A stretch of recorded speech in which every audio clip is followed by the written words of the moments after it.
From the moment Adolf Hitler rose to power in Germany in 1933, his regime implemented a series of anti-Semitic laws aimed at marginalizing and persecuting Jews. These laws gradually stripped Jews of their rights, barring them from public life, education, and employment. The infamous Nuremberg Laws of 1935 legally codified racial discrimination against Jews, marking them as second-class citizens and forbidding marriages between Jews and non-Jews. The invasion of Poland in 1939 and the subsequent outbreak of World War II marked a significant escalation in Nazi anti-Semitic policies. The occupation of Poland and other Eastern European countries brought millions of Jews under Nazi control.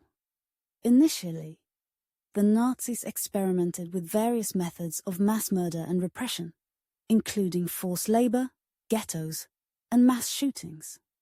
The turning point came on January 20th, 1942, at the Wannsee Conference in Berlin.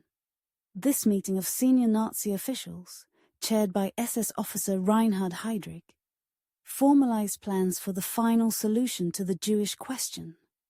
The final solution was a euphemism for the systematic state-sponsored genocide of the Jewish people across Europe.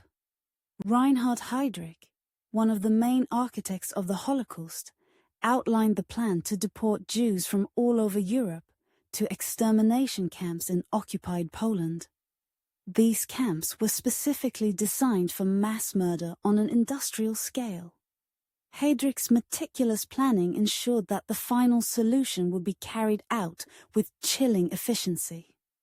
The Nazis began by emptying the ghettos where Jews had been confined, deporting inhabitants to extermination camps.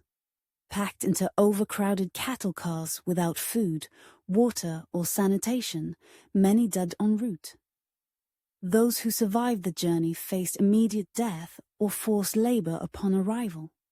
6 major extermination camps were established as part of Operation Reinhard: Auschwitz-Birkenau, Treblinka, Sobibor, Belzec, Majdanek, and Chelmno.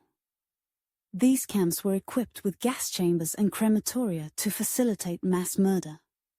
Auschwitz-Birkenau became the most infamous, where over 1 million Jews were murdered.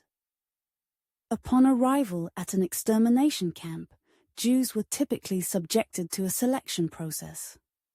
Those deemed unfit for labor, children, the elderly, and the infirm, were sent directly to gas chambers. Victims were told they were going to take showers, but were instead exposed to lethal gas. Their bodies were then burned in crematoria or buried in mass graves. Those selected for forced labor were subjected to brutal conditions. They worked long hours with minimal food, inadequate clothing, and constant abuse. The aim was to exploit their labor until they died from exhaustion, starvation, or disease. The efficiency and scale of the genocide were unprecedented. The Nazis meticulously organized and recorded the process, using trains to transport Jews from across Europe to extermination camps. Bureaucrats, engineers, and soldiers all played roles in ensuring the smooth operation of this vast killing machine. By the end of World War II, 6 million Jews had been murdered as part of the final solution. This genocide decimated the Jewish population of Europe, wiping out entire communities and families. Despite the overwhelming odds, there were acts of resistance. Prisoners in some camps, such as Sobibor and Treblinka, staged uprisings. In the Warsaw Ghetto, Jewish fighters held off the Nazis for nearly a month during the Warsaw Ghetto Uprising in 1943. These acts of defiance, though ultimately crushed, remain powerful symbols of resistance. Many non-Jews, known as the righteous among the nations, risked their lives to save Jews. They provided hiding places, false papers, and other assistance, often at great personal risk. Notable rescuers include Oskar Schindler, who saved over 1,000 Jews by employing them in his factories. And Raoul Wallenberg, a Swedish diplomat who issued protective passports and sheltered Jews in Budapest. As Allied forces advanced into Nazi-occupied Europe in 1944-1945, they began to liberate the concentration and extermination camps. The scenes they encountered were horrific. Emaciated survivors, piles of corpses, and evidence of unimaginable atrocities. The liberation of the camps exposed the full extent of the Holocaust to the world.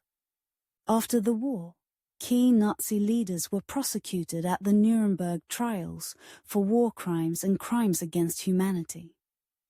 These trials brought some measure of justice and helped to document the atrocities committed during the Holocaust. The Holocaust remains a central focus of historical study and remembrance. Museums, memorials, and education programs worldwide aim to honor the victims, document the atrocities, and educate future generations.